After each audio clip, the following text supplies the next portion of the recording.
Sa balita naman sa labas ng bansa, nananatiling bihag pa rin ang armadong grupo ang nasa 18 Pinoy seafarers sa Gulf of Oman.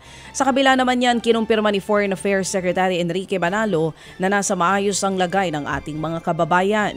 Tiniyak din ng ahensya na pasasahurin din nila ang mga bihag na tripulante habang patuloy ang paggulong ng negosasyon sa pagitan ng gobyerno ng Pilipinas at ng Iranian government. Enero ngayong taon nang salakayin ng isang grupo ng mga armado ang St. Nicholas oil tanker.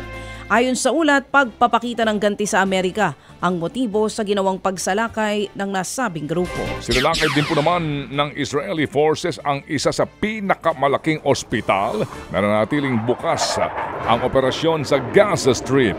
Nangyari pag-atake matapos nga po makakuha ng informasyon ang IDF na hinihinalang pinagkukutaan ng militanteng grupong Hamas ang naturang ospital. Bukod diyan, naniniwala rin ang puwersa ng Israel na doon din nakapiit ang nananabing bihag ng grupo. Tinawag ko naman na sinungaling at walang basihan ni Hamas spokesperson Abu Ubaida ang paratang ng Israel. Sa kabila niyan, patuloy po ang operasyon ng Israeli forces sa border ng Israeli at ng Gaza. Karga po ang military truck at mga armored vehicle. Ted Filon at DJ Chacha ngayon nasa Radyo 5 92.3 News FM Monday to Friday 6 to 10 a.m.